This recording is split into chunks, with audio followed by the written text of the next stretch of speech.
వచ్చింది. సిలువ వేసేటప్పుడు ఒకటి తక్కువ 40 కొరడా దెబ్బలు కొట్టారు. అయితే అతన్ని మొదటి కొరడా దెబ్బ కొట్టారు, అలాగా 2-3 వెళ్తా ఉన్నాయి. మధ్యలో ఒక దెబ్బ తగులుతా ఉండగా కొరడాకి ఏమైనా ఉంటే ముళ్ళు ఉంటాయి కదా, ఆ ముళ్ళు ఆ వ్యక్తి చర్మంలోకి వెళ్ళిపోయినాయంట.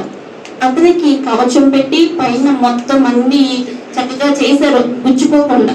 మనిషి కాబట్టి అందరికీ లైవ్ లో చూపించాలనే ఉద్దేశంతో వాళ్ళు ప్రాక్టీస్ చేస్తా ఉన్నారు. కానీ 3-4 దెబ్బలు పడేసరికి 4వ దెబ్బకి ఏమైందంటే చర్మంలోకి ఆ ముళ్ళు గుచ్చుకుని పోయినాయంట. గుచ్చుకుని పోయేసరికి ఆ వ్యక్తిని తీసుకెళ్తే హాస్పిటల్లో పెట్టి 16 గుడ్లు పడినాయంట. ఒక్క దెబ్బకి 16 గుడ్లు పడితే యేసు ప్రభు వారికి 8 గుడ్లు పడతాయి. ఆయన పొందిన శ్రమలు, ఆయన పొందిన దెబ్బలు, ఆయన అన్ని రకాలుగా గాయపరచబడ్డారు కదా, ఆ గాయాలన్నిటికీ తగ్గట్టుగా మనం ఎన్ని కుట్లు వేస్తే ఆ యేసు ప్రభు శరీరాన్ని మనము గాయాలని కట్టగలము. కనుక యేసు ప్రభు చేసిన త్యాగము మనము ఎంతగా చెప్పినా కానీ వర్ణించలేము. ఆయన నిజంగా సిలువలో పలికిన 7 మాటలు అంటాం కానీ 7 మాటలు కాదు, 7 వర్తమానాలు. మనం కాసేపు ఒక 5 నిమిషాలు 10 నిమిషాలు చెప్పి వదిలేస్తున్నాం కానీ ఒక్కొక్క మాటను ఎంతసేపు ధ్యానం చేసినా అవి మనం వర్ణించలేం. అంత భయంకరంగా ఆయన శ్రమపడి ఆయన మన కొరకు మరి చివరి క్షణం వరకు కూడా మన గురించి మాత్రమే ఆలోచిస్తా ఉన్నారు. మొదటి 3 మాటలు ప్రజలందరికీ సంబంధించి మాట్లాడితే చివరి 4 మాటలు ఎవరి గురించి మాట్లాడారు? ఆయన గురించి, ఆయన బాధను వ్యక్తం చేయడానికి ఎక్స్ప్రెస్ చేస్తున్నారు. ఆయన ప్రేమ స్వరూపి, ఆయనకున్న బాధను కానీ ఆయనకున్న ప్రేమను కానీ ఏదైనా కానీ ఎక్స్ప్రెస్ చేస్తారు. ఎక్స్ప్రెస్ చేయాలి. మనమైనా కానీ కట్టెల్లాగా ఉంటే ప్రయోజనం లేదు. మనం ఏం చేయాలి? మన బాధని కానీ ఏదైనా ఫీలింగ్స్ ఏం చేస్తాం? ఎక్స్ప్రెస్ చేస్తాం. యేసు ప్రభు వారు కూడా అక్కడ ఏం చేస్తున్నారంటే ఎక్స్ప్రెస్ చేస్తున్నారు. మొదటి 3 మాటలు మీకు సంబంధించి, తర్వాత 4 మాటలు నాలో ఉన్న వేదన, బాధ అని యేసు ప్రభు వారు చెప్తా ఉన్నారు. అయితే నాకు ఇవ్వబడిన మాట 6వది సమాప్తమైనది అనే మాటను మనం ధ్యానం చేసుకున్నాం. యోహాను సువార్త 19వ అధ్యాయము 30వ వచనం. యేసు ఆ చిరక పుచ్చుకొని సమాప్తమైనదని చెప్పి తల వంచి ఆత్మను అప్పగించెను. చిన్న మాట ప్రార్థన చేసుకుందామండి. మహాగణ మహోన్నతుడ, మీ యొక్క బలియాగమును బట్టి నీకు వందనాలు చెల్లించుకుంటూ ఉన్నాను ప్రభువా. దేవా నా తండ్రి నాయన, మా కొరకు నీవు చేసినటువంటి యొక్క త్యాగమును మేము ఎంతగా వర్ణించినా నా తండ్రి నాయన అది తక్కువే ప్రభువా. దేవా నా తండ్రి నాయన, మమ్మల్ని అయినా తండ్రి నీవు రక్షించడానికి నీవు నైనా పరలోక సింహాసనాన్ని విడిచి ఈ లోకానికి ఒక నరుడిగా సశరీరుడిగా ఈ లోకానికి వచ్చావు ప్రభా. అందరి బట్టి నీకు వందనాలు చెల్లించుకుంటూ ఉన్నాను. నీవు నా తండ్రి నైనా నిబిడలందరినీ జ్ఞాపకం చేసుకునండి. ప్రతి ఒక్కరికి రక్షణ భాగ్యం దయచేయమని ప్రార్థన చేస్తూ ఉన్నాను. ఈ సమయంలో నా తండ్రి ధ్యానించబోతున్నటువంటి నా తండ్రి ఈ మాటలు నా తండ్రి నీవే నా తండ్రి నా నోటిని నా తండ్రి నేను నీవు గురుగా వాడుకునండి. నన్ను నీ సిలువ చాటున మరుగు చేసుకునండి. సహాయం చేయండి, దీవించి ఆశీర్వదించమని యేసు పరిశుద్ధ నామములో అడిగి వేడుకుంటూ ఉన్నాను తండ్రి. ఆమేన్. మానవులమైన మనందరి కొరకు ఏ పాప ప్రాయశ్చిత్తాన్ని లేకపోతే ఏ విమోచన కార్యాన్ని జరిగించడానికి యేసు ప్రభు వారు మరి ఈ లోకానికి వచ్చారో ఆ కార్యాన్ని సమాప్తం చేస్తున్నారు అని ఈ మాట ద్వారా మనం నేర్చుకోవాలి. ఇంగ్లీష్ బైబిల్లో ఏమని ఉంటుందంటే సమాప్తమైనది అనే మాటను ఏమని చెప్తారంటే it is finished. It is finished అన్నారు కానీ ఐ ఆమ్ ఫినిష్డ్ అని చెప్పాలి. ఇట్ ఈస్ ఫినిష్డ్ అంటే నేను ఏ పని చేయడానికి ఈ లోకానికి వచ్చానో, ఏ పని చేయడానికి ఈ లోకంలో నేను అడుగు పెట్టానో, ఎంత చేత జన్మించానో ఆ పనిని నేను ముగించాను అని చెప్పి యేసు ప్రభు వారు ఇక్కడ తెలియజేస్తా ఉన్నారు. ఒకవేళ మనుషులమైన మనము ఏదైనా ఒక పని చేయాలనుకోండి, ఒకవేళ మనం చేయలేని అసమర్థత మనుషులమైన మనకైతే ఉంటది. ఒకవేళ జరగకపోతే చాలా ప్రయత్నం చేస్తూ ఉంటాం. ప్రయత్నం చేసి చేసి చేసి ఒకవేళ చివరికి జరగకపోతే ఏమంటామంటే ఐ ఆమ్ ఫినిష్డ్ అంటాం. నా పని అయిపోయింది, నేను చేయలేను, నా వల్ల కాదు అంటాం. మనము ఖచ్చితంగా అంటాం కదా మనము. ఎందుకంటే మనలో ఏముంటదంటే అప్పుడప్పుడు అసమర్థత కూడా పనిచేస్తూ ఉంటుంది. ఎప్పుడు సమర్థులుగానే ఉండము కానీ అప్పుడప్పుడు అసమర్థత అనే క్రియ కూడా పనిచేస్తూ ఉంటది. కనుక యేసు ప్రభు మరి ఐ ఆమ్ ఫినిష్డ్ అని అనలేదు కానీ ఇట్ ఈస్ ఫినిష్డ్. ఏ పని చేయడానికి ఆయన ఇక్కడికి వచ్చారో ఆ పనిని రోగించాను అని చెప్తున్నారు. యేసు ప్రభు వారు సిలువలో ఓడిపోలేదు. ఏమైందండి? యేసు ప్రభు వారు విజయభేరి రోగించెను అంటే విజయాన్ని సాధించాను. హీఈస్ విక్టోరియస్ అంటే ఏంటి? విజయాన్ని సాధించారు. మన చాలా మంది ఏమనుకుంటారంటే లోకస్తులు యేసు ప్రభు వారు సిలువేశారు, 3 మెట్ల మధ్య వేలాడారు, యేసు ప్రభు వారు ఓడిపోయారు అనుకుంటారు. కానీ యేసు ప్రభు వారు ఓడిపోయారా? ఎవరికి తెలిసి మాట అంటే యేసు ప్రభు రక్తంలో కడగబడిన ప్రతి ఒక్కరికి కూడా ఈ నిజం తెలుస్తుంది. లోకంలో ఎగతాళిగా వెళ్ళకోలంగా లోకంలో ఎంజాయ్ చేసే వాళ్ళకి ఏమని అంటారు? యేసు ప్రభు ఓడిపోయారు. కానీ యేసు ప్రభు వారు ఓడిపోలేదు. ఆయన ఓడిపోవడానికి లోకానికి రాలేదు, నిన్ను నన్ను గెలిపించడానికి లోకానికి వచ్చారు. ప్రైజ్ లార్డ్, హల్లెలూయా. అందుకని మనం ఏం చేయాలంటే యేసు ప్రభు వారు సిలువలో సాతాను యొక్క తలను చితకతారు. అపవాదిని ఏం చేయడానికి వచ్చారు? ఈ లోకానికి ఓడించడానికి వచ్చారు. సిలువలో చితక తొక్కారా లేదా? ఆయన అపవాది తలను కూరలను పీకేసి పాము కూరలు పీకేసాక కలిసిందనుకోండి అన్న ప్రాబ్లమా? ఏమి ప్రాబ్లం ఉండదు కదా. కూరలు పీకిన పాము కలిసిన మనకి ఏ ప్రాబ్లం ఉండదు. సో అపవాది మనల్ని ఏమైనా శోధించాలనుకుంటే పైన ఏదో షో చేస్తూ ఉంటాడు అంతే. వాడిలో ఏ శక్తి లేదు, ఏ బలము కూడా లేదు. వాడి బలాన్నంతా ఏం చేస్తాడంటే యేసు ప్రభు వారు నిర్వీర్యం చేసేసాడు. మనము అపవాదికి ఏమాత్రము భయపడవలసిన పని లేదు. అపవాది కొంతమంది భయపడుతూ ఉంటారు, కళ్ళు వచ్చినాయి, అలా వచ్చినాయి, ఇలా వచ్చినాయి, వస్తాయి. కానీ వాటిని ఏం చేయాలంటే గద్దించాలి. మనలో గద్దింపు అనేది ఎప్పుడు వస్తుంది?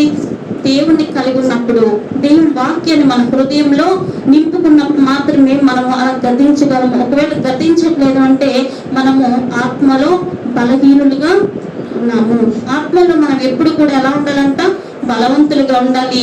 అప్పుడే మనం అపవాదిని జయించగలము. గ్రీక్ లో సమాప్తమైనది అనే మాటను ఒక పదం చెప్తారు. అదేంటి అంటే టెటెలెస్టాయ్. టెటెలెస్టాయ్ అంటే పెయిడ్ ఇన్ ఫుల్, వెల పూర్తిగా చెల్లించబడిను. యేసు ప్రభు వారు ఈ లోకానికి వచ్చి పుట్టారు, జీవించారు, సిలువ వేస్తారు. తర్వాత 3వ రోజు తిరిగి లేచారు. చనిపోయి అలాగే ఉన్నారా? వెల పూర్తిగా చెల్లించేస్తారు. మనలో ఉన్నటువంటి బలహీనతలు, మన యొక్క పాప భారము, పాప రుణము అంతా కూడా తీసివేశారు. నీ చిత్తమైతే ఈ గిన్నె నా యుద్ధ నుంచి తొలగించు తండ్రి అని తండ్రిని వేడుకుంటారు. ఆ గిన్నెలో ఏముంది? పాపముతో నిండుకునుంది. మన యొక్క పాపాలే అవన్నీ. సో ప్రతి చివరి బొట్టు వరకు కూడా యేసు ప్రభు తాగేసి మనకి ఏమి ఇచ్చారంట? నిత్య జీవము. ఆయన నిత్య జీవం ఇవ్వడానికి ఈ లోకానికి వచ్చారు. మన పక్షాన ఆయన రుణము చెల్లించడానికి ఈ లోకానికి వచ్చారంట. మనం చెల్లించవలసిన రుణము, మనము పొందవలసిన దెబ్బలు, మనం పొందవలసినటువంటి శిక్ష ఆయన భరించి మనకేమి ఇచ్చారు?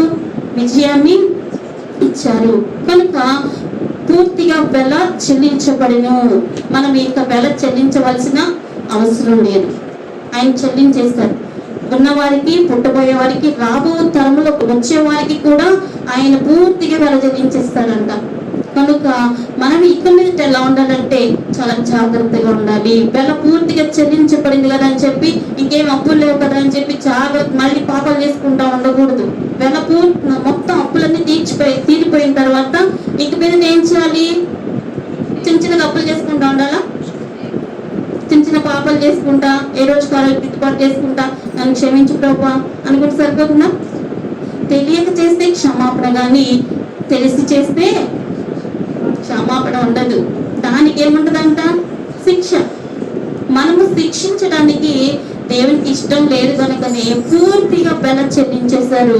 ఆ వెల చెల్లించబడిందని మనకి తెలిసింది. వాక్య రూపంలో దేవుడు మనతో మాట్లాడుతున్నారు కనుక మనం ఇంకా మీద మనలో ఏ డెప్స్ ఉండకూడదు, ఎటువంటి అప్పులు మన దగ్గర కనిపించకూడదు. మనం ఎలా ఉండాలంట?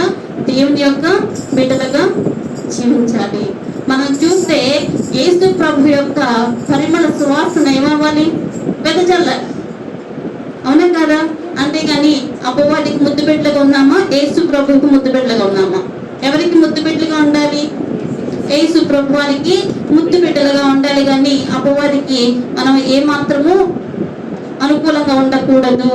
కనుక యేసు ప్రభు ఈ లోకానికి ఎందుకు వచ్చారు? ఒక 5 పాయింట్లు చెప్తాను. ఒక మాట చూడండి, లూకా సువార్త 4వ అధ్యాయము 18-19 వచనాలు. లూకా సువార్త 4వ అధ్యాయము 18. ప్రభు ఆత్మ నా మీద ఉన్నది, బీదలకు సువార్తను ప్రకటించుటకై ఆయన నన్ను అభిషేకించును, చెరలో ఉన్న వారికి విడుదలను,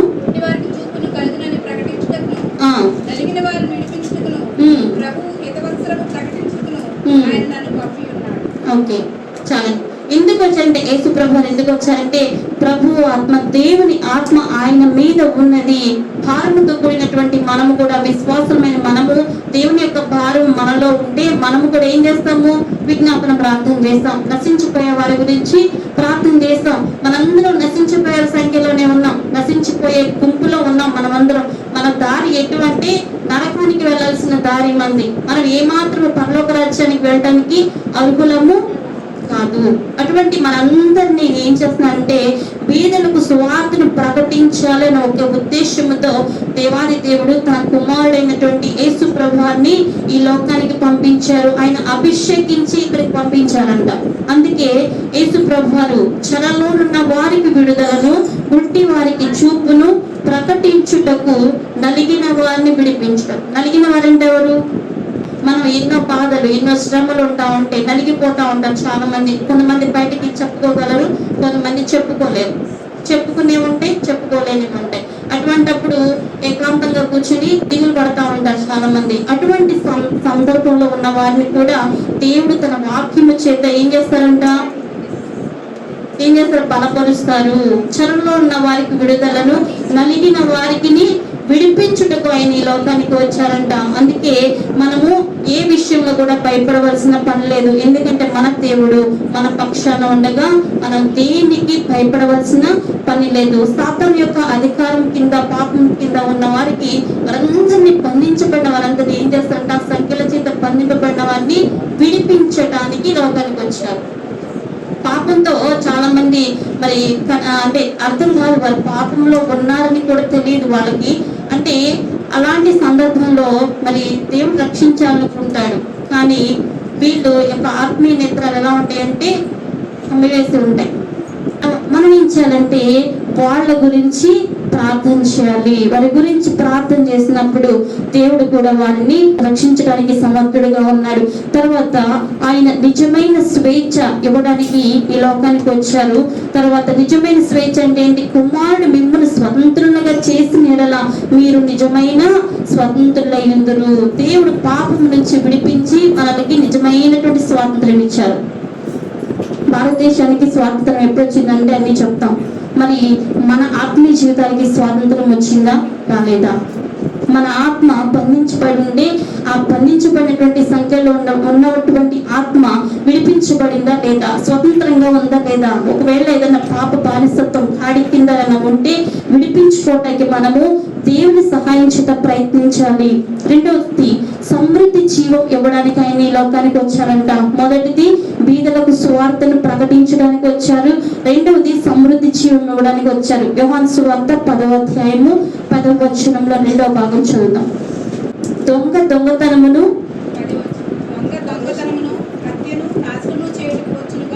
మరి దీనికి రాడు, గొర్రెలకు ఆమేన్ హల్లెలూయా. గొర్రెలకు జీవమును కలుగుటకును అది సమృద్ధిగా కలుగుటకు నేను వచ్చాను. ఎందుకు వచ్చానంటే మంచి కాపరి గొర్రెల కొరకు ఏం చేస్తాడంట? ప్రాణం పెడతాడు. మంచి కాపరి యేసు ప్రభువారు మంచి కాపరి కనుక మన కొరకు పరలోక రాజ్యంలో ఉండి కబురు చెప్పేసేసి మనం విడిపించాలనుకున్నాడా? అలా అనలేదు. డైరెక్ట్ గా మన దగ్గరికి వచ్చారు, మన కోసము ప్రాణాన్ని పెట్టారు. మనకు యేసు ప్రభువు ఎందుకంటే సమృద్ధి జీవం ఇవ్వడానికి ఈ లోకానికి వచ్చారు. సమృద్ధి జీవం మనలో ఉంటే మనం ఎలా ఉంటాం అంటే సంతోషంగా ఉంటాం, సమాధానంగా ఉంటాం, ఆశీర్వాదకరంగా ఉంటాం ఇతరులకి. మనం ఇతరులకు ఆశీర్వాదకరంగా ఉన్నప్పుడే యేసు ప్రభువు యొక్క మరి ఆయన వచ్చిన పని ఏంటో కూడా ఇతరులకు తెలుస్తుంది. కనుక మనం ఇంకొక మాట చూద్దాం. అపవాది క్రియలను లయపరచడానికి ఆయన ఈ లోకానికి వచ్చారు. మొదటి యోహాను 3:8 అపవాది మొదటి నుండి పాపము చేయవాడు, అపవాది సంబంధి, అపవాది యొక్క క్రియలను లయపరచుటకే దేవుని కుమారుడు ప్రత్యక్షమాయను. యేసుప్రభు ఎందుకు వచ్చారంట? అపవాది క్రియలను లయపరచడానికి వచ్చారు. అపవాది క్రియలు మనలో ఇంకా ఉండకుండా మనం ఏం చేయాలి? ఇప్పటి నుంచి కూడా జాగ్రత్త పడాలి. అపవాది క్రియలు ఎప్పుడు జరుగుతాయి అంటే మనం అవకాశం ఇచ్చినప్పుడే అపవాది క్రియలు మనలో పనిచేస్తాయి. కనుక మన దగ్గర అపవాది పని చేయకుండా మనం ఏం చేయాలంటే ఆత్మీయంగా దినదినము దేవుల్లో బలపడుతూ ఉండాలి. యేసు ప్రభు వారు 2 పనులు చేయడానికి వచ్చారు. ఒకటి కన్స్ట్రక్టివ్ వర్క్, 2 డిస్ట్రక్టివ్. అంటే ఒకటి కట్టడము, రెండవది కూల్చడం. ఏం కట్టారంటే దేవుని రాజ్యాన్ని కట్టడానికి వచ్చారు. రెండవది అపవాది యొక్క రాజ్యాన్ని కూల్చివేయడానికి వచ్చారు. యేసు ప్రభు వారి లోకంలో జీవించిన తర్వాత +1 యాడ్ అయిందంట పరలోక రాజ్యంలో. అంటే ఏంటి? పరలోక రాజ్యంలో ఒక సంఖ్య పెరిగింది. యేసు ప్రభు వారి లోకానికి రాకపోతే మనందరం ఎక్కడ ఉంటాం? నరకానికి వెళ్ళాల్సిందే. మనందరి దారి మళ్ళీంది అంటే యేసు ప్రభు వారు ఇక్కడికి వచ్చారు కనుక ఆయన ఇక్కడికి వచ్చి మనందరినీ ఆయనతో పాటు తీసుకుని వెళ్తున్నారు. యేసు ప్రభు వారు ఒకవేళ ఈ లోకంలో జన్మించకపోతే, ఇవన్నీ చేయకపోతే మనము కూడా నరకానికి డైరెక్ట్ గా నరకం ఓకేనా? అందుకని మనం ఎలా ఉండాలంటే దేవునికి ఇష్టంగా బ్రతకాలి. మనం అపవాది యొక్క కోట యేసు ప్రభు వారు కూల్చివేశారు కనుక దానికి ఏమీ లేదు. మనము దాని గురించి ఏమాత్రం భయపడవలసిన పని లేదు. 4వది పాపులను రక్షించుటకు వచ్చారు. 1 తిమోతి 1:15 పాపులను రక్షించుటకు క్రీస్తు యేసు లోకమునకు వచ్చెను. యేసు అంటే రక్షకుడు. రక్షకుడు ఈ లోకానికి వచ్చాడు కనుకనే మనం అందరము రక్షించబడ్డాం. రక్షణ కార్యం ఎప్పుడు మొదలైందంటే ఆయన ఈ లోకానికి వచ్చిన తర్వాత. ఆయన రాకపోయింటే ఉండేది కాదు. కనుక మన యొక్క పాపములన్నీ కూడా సిలువలో కడగబడ్డాయంటే యేసు ప్రభు వారు ఈ లోకానికి వచ్చి సిలువ వేయడం వలన మాత్రమే. 5వ మాట ఎందుకు అంటే అనేకులకు ప్రతిగా విమోచన క్రయముగా తన ప్రాణమును ఇచ్చుటకు ఆయన ప్రత్యక్షమాయను. కనుక మనుష్య కుమారుడు ఈ లోకానికి ఎందుకు వచ్చాడంటే మన పాపములకు వేళ చెల్లించడానికి, డైరెక్ట్ గా ప్రాణము ఇచ్చి మనందరినీ రక్షించడానికి ఈ లోకానికి వచ్చారు. ఈ 5 పాయింట్లు మనం జ్ఞాపకం చేసుకోవాలి. ఎందుకంటే మనము ఏదో మాట చదివేసుకుని వెళ్ళిపోవడం కాదు, కానీ ఆ మాటలో ఉన్న అంతరార్థము క్లారిటీగా మనం అర్థమైనప్పుడు ఆ మాట చూడగానే మనకి దాంట్లో ఇంటర్నల్ గా ఉన్న మీనింగ్ అంతా మనకు అర్థం అవ్వాలి. చిన్న పాయింట్ ఎందుకు మనం దీని నుంచి మనం ఏం నేర్చుకోవాలి అంటే, ఒకటి యేసు ప్రభు వారు లోకానికి ఎందుకు వచ్చారంటే కారణ జన్ముడుగానే వచ్చారు. మనం ఈ లోకంలో ఉన్నామంటే ఎలా ఉండాలి? ఒక కారణంతో జీవిస్తున్నాం అనుకోవాలి. ఒక వ్యక్తికి డౌట్ వచ్చింది, యేసు ప్రభు వారు మనుషుని ఎందుకు సృష్టించాడు, అసలు ఎందుకు, మనిషి యొక్క పర్పస్ ఏంటి అని. మనిషి యొక్క పర్పస్ ఏంటి అంటే దేవుని ఆరాధించడానికి, దేవుని కోసం నిలబడటానికి, ఆయన ఘనపరచడానికి. అదే మనిషి యొక్క పర్పస్. అంతేగాని లోకంలో కోట్లు సంపాదించుకున్న పనుకు దినాన్ని మనం అవన్నీ కూడా విడిచిపెట్టి వెళ్ళిపోవలసిన వారమే. అందుకే మనము ఒక కారణముతో ఈ లోకంలో జన్మించాం కనుక, యేసు ప్రభు వచ్చారు కనుక మనం కూడా కారణభూతులుగానే ఉండాలి. 2వది పరిపూర్ణ విధేయత నేర్చుకోవాలి. పరిపూర్ణంగా యేసు ప్రభు వారు విధేయులుగా ఉన్నారు కనుక మనం కూడా విధేయత నేర్చుకోవాలి. 3వది సాతానుపై విజయం యేసు ప్రభు వారు సాధించారు కనుక మనం కూడా సాతాన్ని ఎదిరించడం నేర్చుకోవాలి. ఒకవేళ మనం ఎదిరించలేకపోతే అపవాది మనల్ని ఎదిరిస్తాడు. వాడిని ఎదిరించడానికి మనము దేవుని యొక్క సహాయం చేత అపవాదిని మనము ఎదిరిద్దాం. కనుక మనమందరం కూడా ఒక్క నిమిషం తల వచ్చి కళ్ళు మూసుకున్నట్లయితే చిన్న మాట ప్రార్థన చేసుకుందాం.